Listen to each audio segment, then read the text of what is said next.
We were previously known as student tutors, and we've now rebranded to edPeer to give us a wider range of levels of education that we want to target. So, let me just start by looking at the education spectrum that we're focusing on. So, initially with student tutors, we started working with undergraduates who mentor GCSE and A-level students, and the idea was because of the small age difference between the students and the tutors, they were able to strike up a relationship.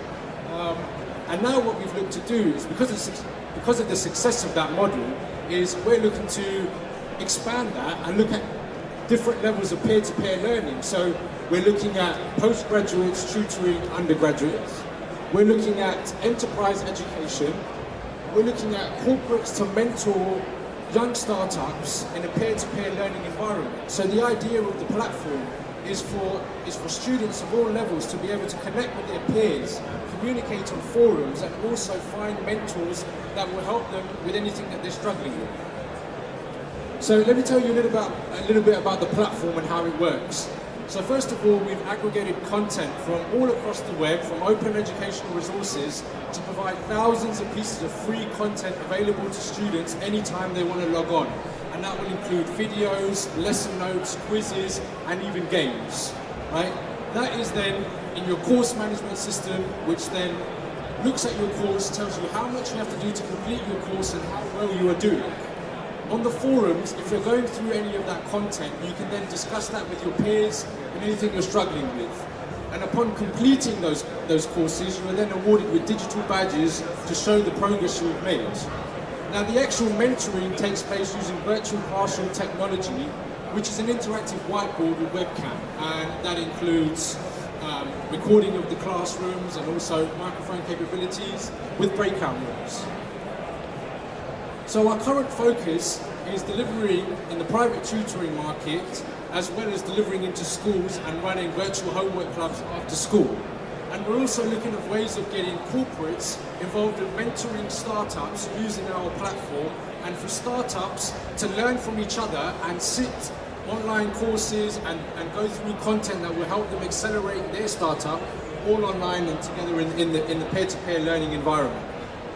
We are also targeting the international market. So being based in the UK, I feel we are in a unique position to target students in different parts of the country. So for example, if you have a student who's come over from China, a place that we've currently started getting some traction into. If you have a student who's come over from China, they've had to sit certain English language tests and entrance exams to come over to the UK.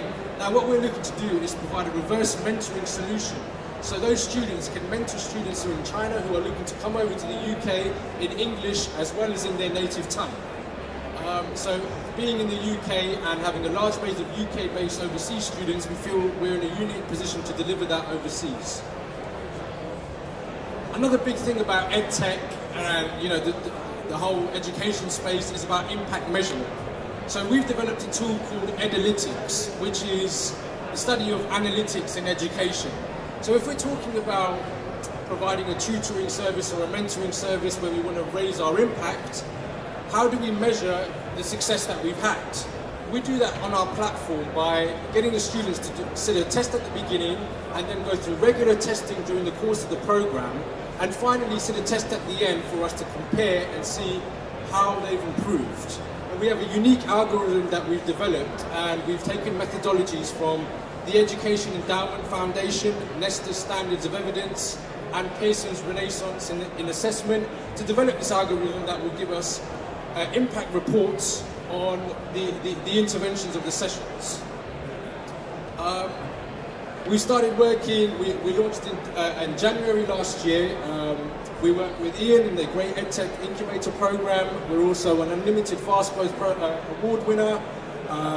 We are also part of the Asian Schools Partnership, where we're targeting schools in China, Singapore, and other parts where we can deliver our overseas initiative, and also working with Queen Mary's and other University of London colleges to really get our base of mentors and try and get them from as many different parts of the world as possible.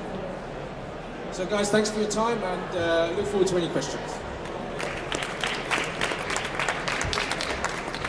We saw it first, the actual launch of the change of the name? Well, why the kind of thought about the change of name? Well, because the idea was originally student tutors, and we were focusing on undergraduates helping GCSE and A-level students. But looking at our platform, we can facilitate the peer-to-peer learning at different levels, not just the undergraduates and the academics, but also looking at enterprise, professional qualifications, or whether it's postgrads mentoring undergrads, or whether it's English language tests. It doesn't necessarily have to be for the undergraduates to the GCSE and A-level. I believe there's a lot of different applications of the peer-to-peer learning that we can across the education spectrum. It's a correct answer. Thank you, Bra. Audience questions. Very shy at the moment. Please don't be shy. I know you're sitting on pink benches, but it's okay. It's a safe space. No right or wrong answers. Again, you just done such a great job. Anybody at all? Any thoughts, ideas, things you should do better? You're just doing such a fantastic job. So, round of applause for Abra. Thank you.